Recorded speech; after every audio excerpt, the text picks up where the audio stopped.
বেচারা তো ওই হাদিসটা জানে যে সামনের কাতারে দাঁড়াইলে সওয়াবের ভাগিদারটা আগেই পাবো। এখন চিন্তা করছে যে যাক, আজকে না হয় কোনো কারণে একটু গোসল করতে দেরি হয়েছে, কিন্তু সওয়াবটা তো আমি আর একজনকে দিতে পারি না। পিছনের লাইন থেকে ধাক্কানো শুরু হয়েছে।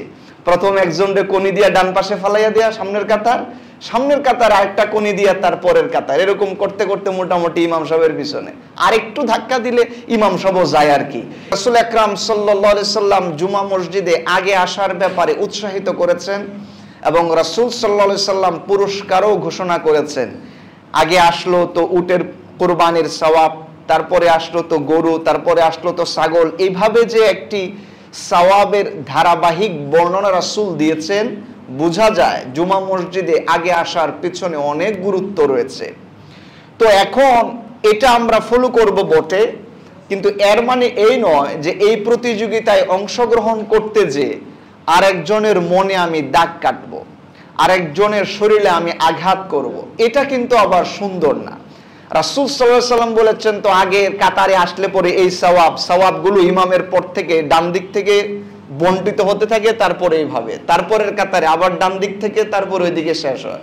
এখন বেচারা তো ওই হাদিসটা জানে যে সামনের কাতারে দাঁড়াইলে সওয়াবের ভাগিদারটা আগেই পাবো। এখন চিন্তা করছে যে যাক, আজকে না হয় কোনো কারণে একটু গোসল করতে দেরি হয়েছে, কিন্তু সওয়াবটা তো আমি আর একজনকে দিতে পারি না। পিছনের লাইন থেকে ধাক্কানো শুরু হয়েছে।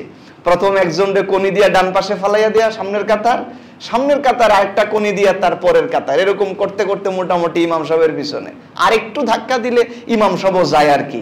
এই যে এই পদ্ধতিটা করে উনি সামনের কাতারে আসলেন, আল্লাহ হয়তোবা চাইলে সওয়াব ওনাকে দিবেন, হয়তোবা এটা আল্লাহই ভালো জানেন, দেওয়ার ওনার কথা যেহেতু হাদিসে আসছে। কিন্তু মাঝখানে যে গুতাগুতি করে আরেকজনকে কষ্ট দিল, আমার তো মনে হয় এখানে কিছু প্লাস মাইনাস হওয়ার কথা।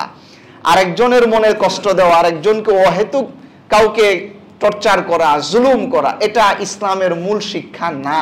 এটা আমাদের একটু বুঝতে হবে।